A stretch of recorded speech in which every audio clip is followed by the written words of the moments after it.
का रुख करते हैं। पंकज जी, बड़ी बात जो आज प्रधानमंत्री नरेंद्र मोदी ने संदेश दिया है मंच से, वो यही कि योगी की मजबूती मोदी है और मोदी की मजबूती योगी है। ये डबल इंजन की सरकार है जहां विकास की बयार है और रोजगार की भी भरमार है। देखिए रोमाना जी, अगर सचमुच विकास की भरमार है और डबल इंजन की सरकार है तो उत्तर प्रदेश में जो हमारे औसत आय थी यहाँ उत्तर प्रदेश के लोगों की, वो आधी नहीं हो गई होती।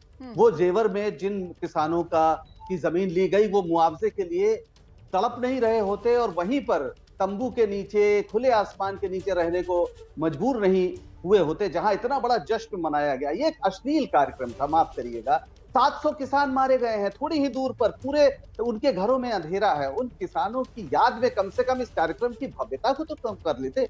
हमारे घर में कोई एक मरता है तो हम साल भर तक कोई जश्न नहीं मनाते। हमने लाखों लोगों को कोरोना में खोया है। एक ऑक्सीजन सिलेंडर के अभाव में, एक ऑक्सीजन सिलेंडर के लिए तड़प रहे थे, तब कहां थी ये डबल इंजन की सरकार?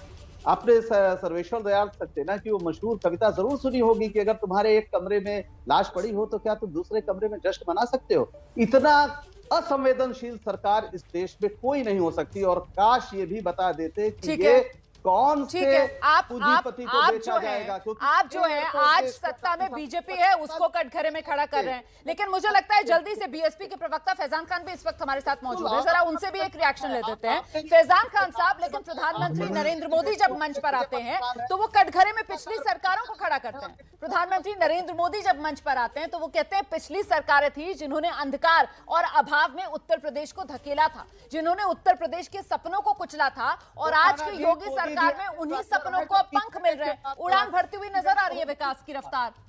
फैजान खान।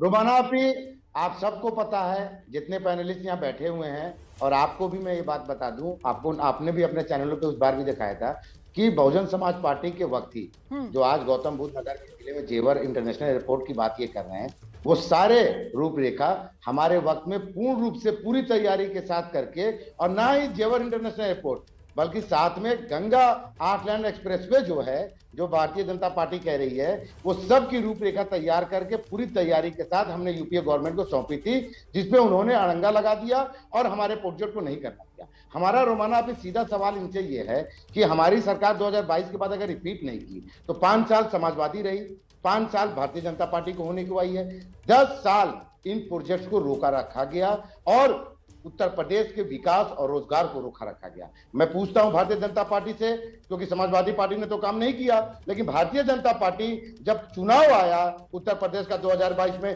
तब शिलान्यास करने के लिए आगे बढ़ी।